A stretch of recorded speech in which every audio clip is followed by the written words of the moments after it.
Hey, it's Wednesday, hump day, as they say. You got to get over the hump, and it's irrelevant for many of us with the life we've been leading. How's everybody doing today? Welcome to Daily Distinction. I am really glad that you are here. We've got a really important topic today, but before we get started, thank you to everyone who shares. We appreciate that. Man, we had a bunch of viewers yesterday, and it always makes me wonder, what is it specifically that makes one day's show have more than others? And I look at it, and it's because you folks are kind enough to share. So thank you for sharing, and not just for those of you watching live. As I've said before, the bulk of our viewers are watching on the replay. So even if you're on the replay, you can share this, and that really helps us. So not a show till you join us, Pam. Appreciate it. It's over the hump day. Brian, hello. Good to hear from you up in Wisconsin. Glad that you are here. Charles, on the other side of the country, almost there in Silicon Valley on the West Coast. Appreciate you being here. Thank you for watching. One thing I want to say as we get started before we get into the topic today is a couple of things. I just want to make certain that I say, first of all, coming up tomorrow, you will see him tomorrow. Jay Bear, my great friend and one of the leading people in regards to the new way of marketing in the world today. And one of the, thought leader is a term that's really overused. Joe Calloway and Larry Winget and I talk about how there's it's kind of a bad term because most thought leaders have no followers, right? You can't be a thought leader unless you have some thought followers. And Jay Bear is certainly a thought leader because a lot of folks follow him and take in what he has to say. And he is just so insightful. We're going to talk about, how do you communicate as a business marketing person? How do you, even as an individual, how do you communicate with all that's going on in the world today and all the challenges and changes and everything happening? So I know you're going to want to see it. And Jay is just such a terrific guy. Fabulous speaker, great author, New York Times bestseller. He's going to be on the show tomorrow. So looking forward to that. Tim, hello up there in Canada, eh? Good to see you. Glad that you were here, and I love how you said that. And one of the great nights that Tammy and I, my wife and I, had before the pandemic and the stay in place is we went to the cast of Schitt's Creek was here in Vegas and did a live show, and we went to see the live show, and it was all good things Canada, that show. So Tim, glad that you're here. Thanks. Hey Gary, thank you for watching in Texas today. Good grief, been a while since we've crossed paths. I really appreciate you being here. Great to see you. So I want to mention about Jay being here tomorrow because that's really important. The second thing I wanted to mention is with all of the dialogue that is going on about what's happening, it's challenging. I just saw that there's a new announcement in terms of the prosecution of the 4 police officers in Minneapolis and the charges that were added to the one officer and then the arrest of the others. With all that's going on in the world today, I got an email from a friend who I respect and take very seriously, wondering if I should be talking more about that on this show. And I want to be careful how I say this because I want to make sure that I get it right, but I have noticed on social media that there are people who are posting very sincerely, and I certainly appreciate that. They are posting their sincere concern as we should be. But I don't know if you're like me, but I also see some people who it's almost like they're posting to get attention for themselves as opposed to contribute to an important conversation. Does that make sense? I mean, they post so many times about something that you wonder, are they trying to get attention for themselves or if they're truly trying to sincerely talk about the cause? And the reason I say that is because on Sunday night, Ken Walls, Glenn Morshower, and I, in our show that we do every Sunday night, it's the show, the Ken and Glenn show with a guy named Scott, had 2 guests with us, African-American woman and African-American man who were in the entertainment profession, both actors. And we had a 90-minute discussion about this. And I don't think there's anything that I could post or anything that I could say that would be better than what they said, would add any more insight than what we talked about that night. I talked about my feelings then. I certainly spent most of the time, the vast majority of the time listening to what they were saying. And I've said what I have to say, and I think my challenge now is to do something about it. My mom always used to say, actions speak louder than words. And I think it's by our actions that we're going to show it, not by how many times we post it on Facebook. So if you are looking for a statement, or if you were looking, I just found that show to be, we received so many messages about it, about how the show was enlightening and interesting and challenging. It's challenging to have these kind of discussions, but that's, if you want to see what I think about it and where I am on that, and I hope you would know that anyway. But it's there on the Ken and Glenn show with a guy named Scott. It was a terrific discussion. You can just find it there on Facebook, or it's posted everywhere. We have our own page, so I want to make sure I mention that. It's not that I am ignoring it by a long shot, but it is that on Sunday night we had a 90-minute discussion about it, and I think I'm better served by what I do, not by constantly posting on Facebook. Because again, I see some folks on there that I'm wondering, are they trying to draw attention to the cause or draw attention to themselves? And I don't want to be that guy, if that makes sense. So that's enough about that, because it's one of those things. The more you talk about it, the more you become what you don't want to be. What you're complaining about. So I would hope that you would take a look at that. So that's what we have there, and I've noticed some folks are already sharing. So thank you for that. I really appreciate that. Hey, Brian is talking about Jay Baer. Talk Triggers is Jay's book. Yes. Oh man, I tell you what, that's one of those books that if you had to pay Jay what it's worth, it costs a heck of a lot more than what you spend to buy the book, right? I mean, Talk Triggers is absolutely a phenomenal book. So I can't recommend it more highly. Bruce, it's sunny and peaceful in Lake Forest, Illinois. Glad to hear that. Good, glad to know that things are good in the Midwest. Scott, that's the next thing I was getting ready to talk about. Thank you very much for saying that. Yes, first time out since I posted. We looked up the date and posted it on my post. If you follow on my Facebook page, it was our first time to go out and eat for March, April, May, 2.5 months, right? So we decided to do it right. Tammy and I went to Del Frisco's last night, and something. This is really, really strange. I was almost a little bit nervous. I felt like I was about to go give a speech or something, because we hadn't done it for so long. And you kind of wonder. It's amazing how the climate that has been created by the pandemic, legitimately, but also by the media and by everything else, creates this climate of fear. And golly, it was just so interesting. It's a restaurant that we have been to many times. Yeah, Ken, great to see you, pal. And yes, Del Frisco's fabulous. I mean, we decided if we were going to go out, we weren't going to go eat a taco on the street. We figured we might as well go get a steak. So because we're not going to be doing it much. But it was really, really interesting. First of all the employees are wearing face masks. They all had the black face mask on, which is interesting when the waiter comes up to take your order. The menus were all, here we are in a nice restaurant, but the menus were all on paper, so it's disposable, so that you're not holding a menu that somebody else has been holding. The way it was delivered, prepared, the distancing. It was so strange, because it lost its atmosphere, if you know what I mean. It didn't have, as you were dining, there wasn't this atmosphere. And Tammy and I went and sat at the bar after dinner, and we were the only two sitting. There's something about us as people, I think, that want to be together. You know what I mean? We want that social interaction, and the distancing, and they had things at the bar where they had to be spaced, and it was really, really interesting. We loved our meal. The meal was fantastic. The people there are so friendly. One of our favorite bartenders came in with other people. He was there dining. He wasn't working, and we got to see him. And what was so funny?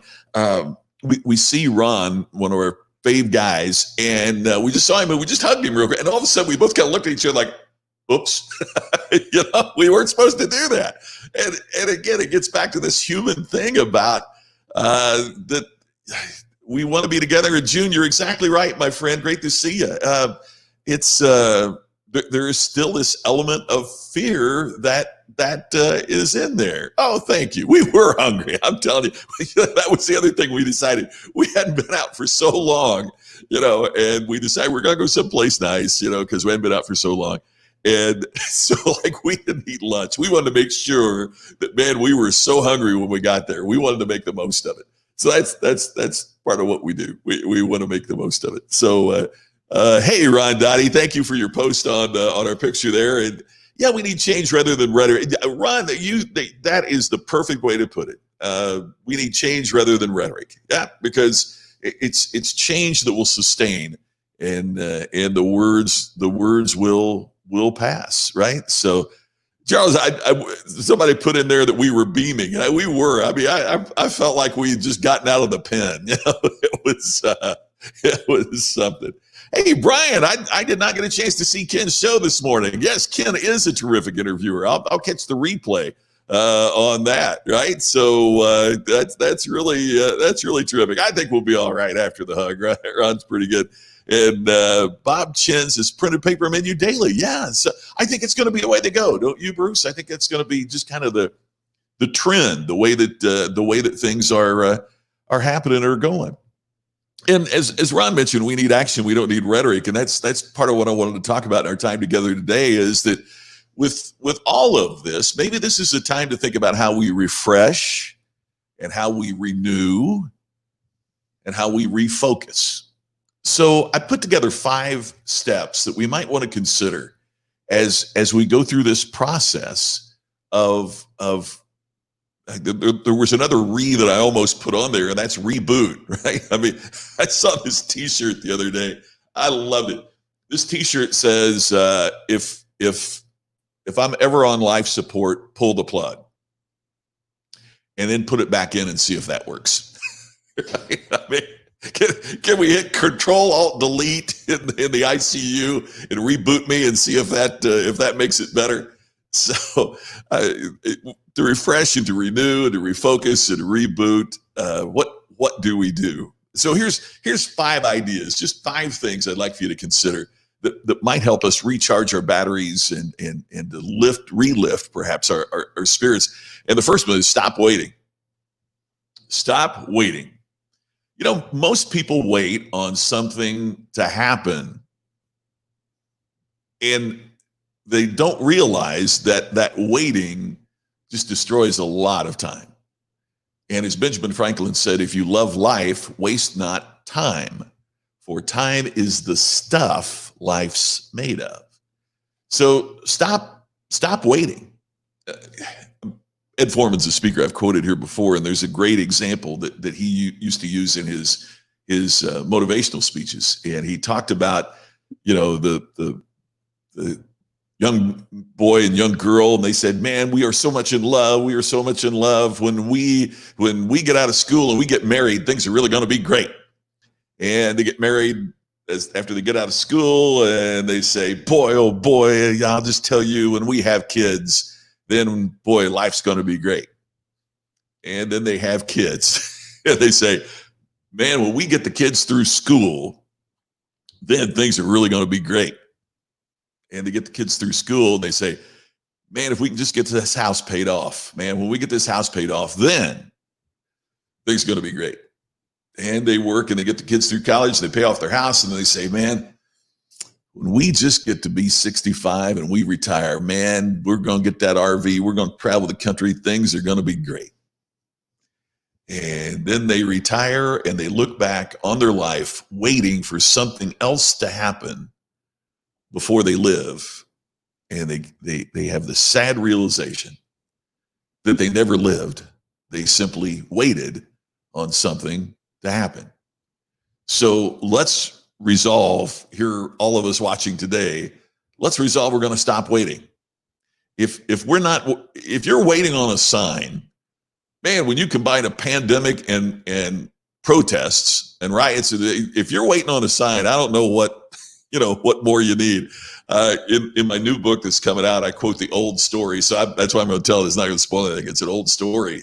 And I know you've heard it before, but it's the old story about the flood and the guy in his house, and the flood water comes up, and the fire department comes up and says, hey, you need to evacuate. And the guy says, no, God will take care of me. And the water rises, and a guy comes in a boat, and he says, hey, old timer, you got to evacuate. The water's rising. He says, no, God will take care of me. Finally, the water gets so high, he climbs up on his roof, and a helicopter comes and drops a ladder. And he says, you got to evacuate. The old timer says, no, I'm not going to evacuate. God will take care of me. And the old dude dies.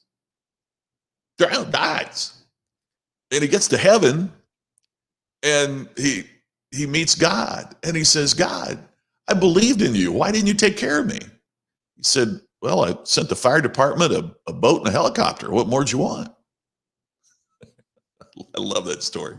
I love that story, right? Because sometimes we wait on this big sign, and it's the little things that can move us along, and we need to stop waiting.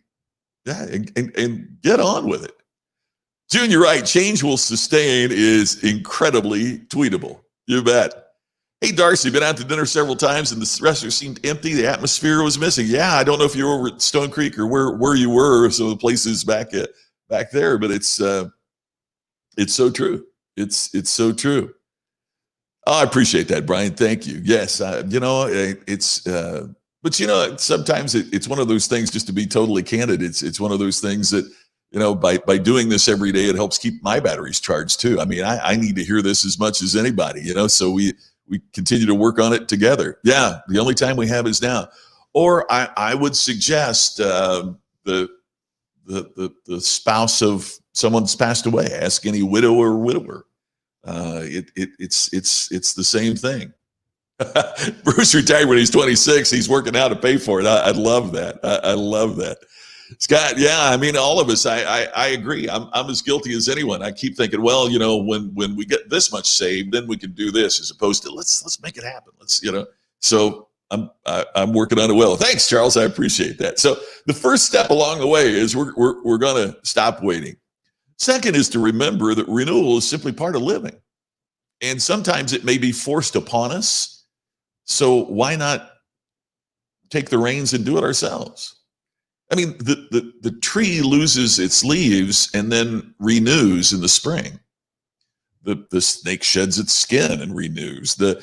Renewal is a part of life.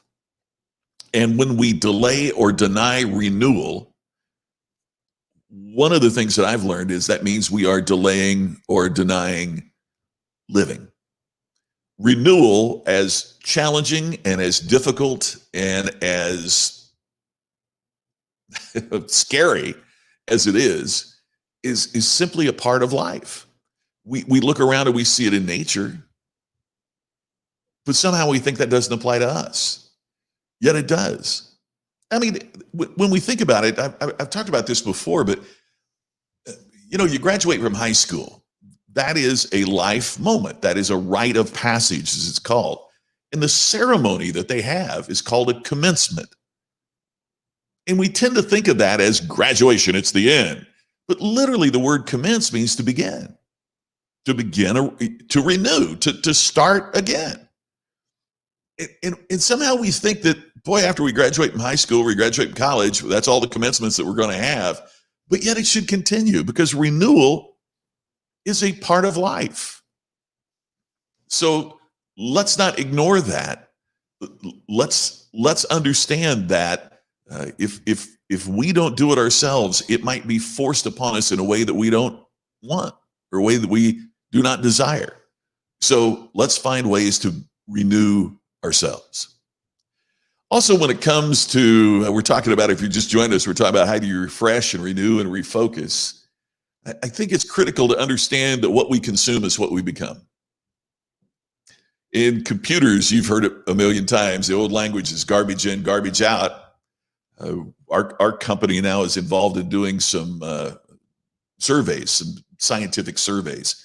By scientific, I mean there are accepted definitions on how many people that you interview and how you disperse the interview subjects so it's representative of the population. Whether it's like for example, a survey, a poll of they always say of so many registered voters. Why do they say that? Well, it doesn't do you any good to predict an election result if you're talking to 8-year-old kids that can't vote, right? So but there's scientific ways of doing that. Polls aren't always perfectly accurate, but more times than not, they give us some insight about what's going on.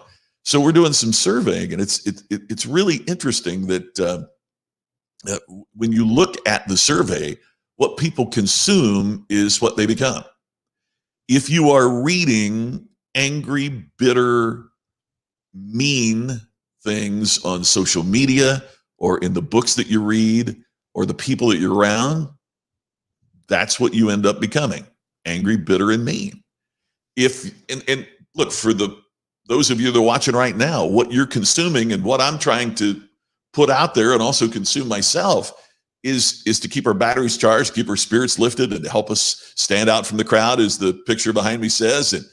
And when you consume that, then you become more positive. You become more distinctive. You create more in the marketplace. That means we'd better be pretty intentional about what we're consuming. I'm not saying we put on blinders and don't pay attention to negative. We've got to. Yet, where's our focus? So if you want to change your attitude, change your consumption. Right? I mean, if I consume fatty foods, I become fatter. If I consume leaner foods, I become thinner. What I consume is what I become. And it works in our brain as well. What we consume is what we become. So let's be more intentional about what we're consuming, because the end result is that's what we become. So if you want to refocus and reboot who you are, refocus and reboot what you consume. Refocus and reboot what inputs that you are receiving. If you want to change your business, then you might want to refocus on. Sonia was on here and talking about firing a customer and how difficult that was for her. But if she continues to consume negative, awful customers, I'll bet that her service declines as well, because what you consume is what you become. So becoming intentional about what we consume is a critical step about how we refocus. Consume something unique, consume something new. Jeff, yeah, the difference between a bad day and a good day is your attitude, how you approach it. It is so true. Hey, Bruce, I appreciate that. He consumes a daily dose of distinction. Project Distinct is the podcast that I do every day as well. So we got a new season of that coming up. I'll have more for that, but more on that for you at the end of this week. But yeah, I mean, Bruce is doing it. I mean, that's exactly what we're talking about, is focusing on what you consume. If you want to create more distinction in your life, then consume information that's going to help you stand out. What you consume is what you become. Next is we set our goals. We've talked about goals on a previous episode, but goals are specific and they're realistic and they're written. So, one of the things that I'm doing right now, I'm talking about going back to the basics. One of the things that I'm doing right now, and Tammy is the one who said, hey, you talk about this, you better do it. We're setting some new directions, some new goals for our business. And what Tammy was talking about was creating a vision board. So here's the vision board of what I want the business to look like in 1 year, 3 years, 5 years. Because the mind, for some reason, the mind latches on to images more than written words. Now, the reason that you write down a goal is something a little bit different. It becomes the contract with yourself for achievement. It becomes, if you keep your goal up here, it's easier to fudge on it. Well, what I meant was, if your goal, for example, being specific is important.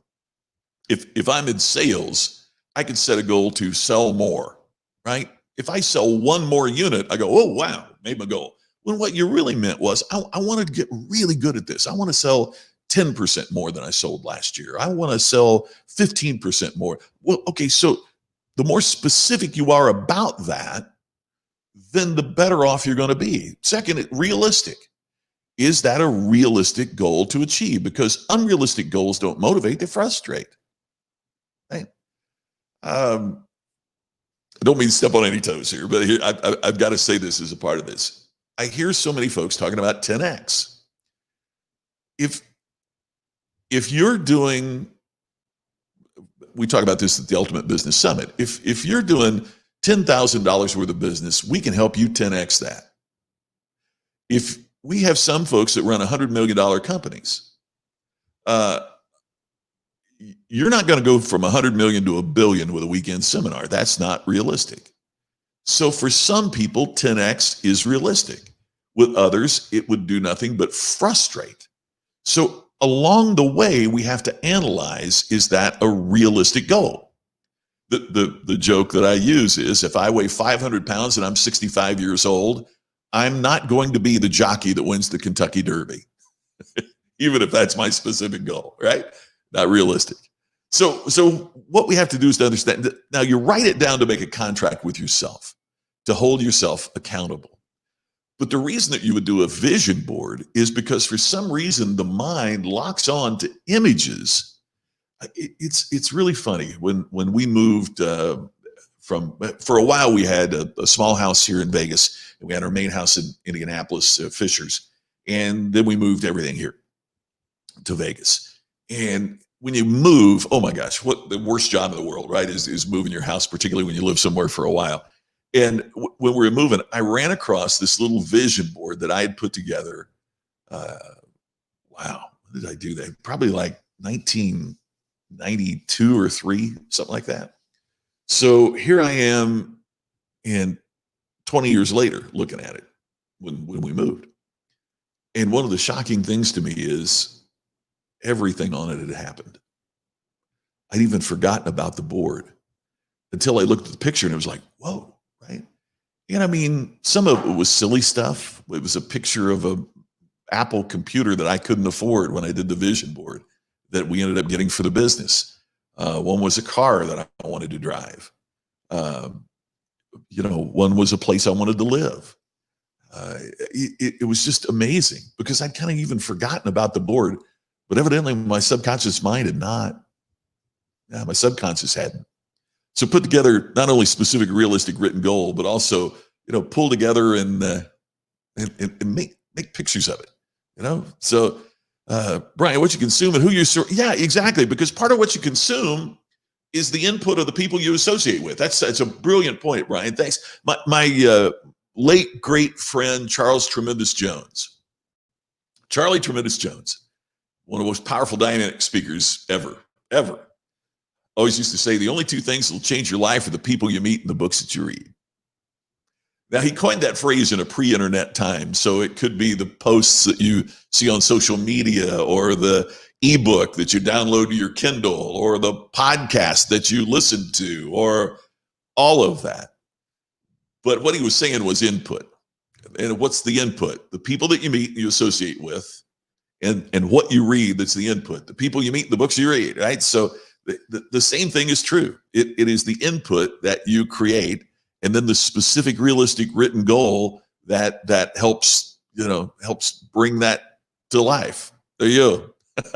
Keeps it all in place. Yes, absolutely. You're exactly right, Charles. Thank you for that. Here's the fifth and final one. Expect the best, even the miraculous.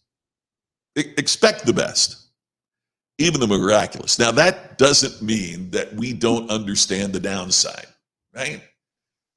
For a while, I remember years ago, I was invited to speak at a bunch of network marketing programs and multi-level marketing programs. And there was a phase that some of them were going through where they would encourage people to, buy a Rolex, even if you can't afford it, buy a Mercedes, even if you can't afford it, because the debt that you accumulate will inspire you to do everything you need to do to attain it. Well, somewhere along the line, we needed to realize what was one person's inspiration could be another person's devastation. I'm not saying that we don't acknowledge the downside of it, but it doesn't mean that's what we have to expect. Sometimes we make the mistake of, when we try to mitigate the downside, that we focus so much there that becomes what we expect. It's a fascinating thing economists talk about, is the greatest predictor of what's going to happen in the economy is not any particular economist, it's the Gallup poll. The Gallup poll predicts the future of the economy better than economists. You know why? Because it becomes a self-fulfilling prophecy. If I believe that after we work through this pandemic and after we have greater sensitivity and get things where they need to be in terms of racial harmony and how that is policed, when we get to where we want to be there, if I believe, man, the people are going to be buying stuff, the economy is going to be back, there's all this pent-up demand, we're going to be out there, meetings are going to book, speakers going to be booked for me, cars are going to be sold, houses are going to be built. If we believe that, then we tend to act as if that's going to happen, which in fact ensures the economy is going to be good. If we believe, man, this thing is blown up, it's going to take us a decade to get back, I better hold on to everything I've got, then we don't spend and the economy becomes bad and becomes a self-fulfilling prophecy there. So there's nothing wrong with expecting the best. Man, even the miraculous, we prepare and understand the downside. But I want to encourage you, one of the things I've found about distinctive organizations is that they expect amazing things to happen. One of the things I've found about distinctive leaders is they expect the miraculous to happen. And they can make it so. And I'll promise you, what's the old line about let's set our goal to be the stars, because even if we miss the stars but hit the moon, pretty amazing things. Hey, Randall Reeder, great to see you. As Will Rogers, that your friend that you know so well, says, a person learns by two things: reading and associating with smarter people. I love the line that's been talked about here recently, that if you're the smartest person in the room, you're in the wrong room. You need to get a better room. And that's what I feel every time I see the comments and everything that you folks post, is I'm in a great room, because I sure am not the smartest person here. And it's the sharing that we do during this time together that makes this so successful, and why the audience is growing too, right? Because people want to associate with folks like you that have been posting and sharing today. So those were the 5 things that I think that can help us to renew and refresh and refocus. We stop waiting on something to happen. We start the process and move it along. We understand that renewal is a part of life. Therefore, that's part of why we should stop waiting. Let's start renewing on our own, because it's going to happen one way or another. We intentionally consume the things that will help move us to where we want to be, because what we consume is what we become. We set specific, realistic, written goals that we also back up with a vision board, so we see what we want. And as we see what we want, absolutely nothing wrong with expecting the best for what we are going to achieve. That'll help us refresh and renew and refocus our lives, right? Be an ordinary person, do extraordinary things. Brian, that is so true. I've met so many extraordinary people. This June, this month, will be the first June in the last 20 or so that George Foreman and I haven't gone to lunch. And I'm going to miss having lunch with Big George. And one of the things that George will tell you right away is he is an ordinary person. Grew up running away from the cops, right? He's an ordinary person, but he was able to do some extraordinary things. There you go, Kathy. That's right in your wheelhouse, isn't it? Yeah. Bruce said, yep, if you think you can or if you think you can't, either way, you're right. I love that. That is so kind. Look at you, June. You are so sweet. Thank you so much. So here's the challenge for everybody. Get out there and refresh and renew and refocus. And hey, there's one more that is return. Tomorrow. I'll see you again tomorrow for another episode of Daily Distinction right here, where our special guest will be Jay Bear. It's going to be a great show. Look forward to seeing you tomorrow, same time, and have a great day. Look forward to seeing you then.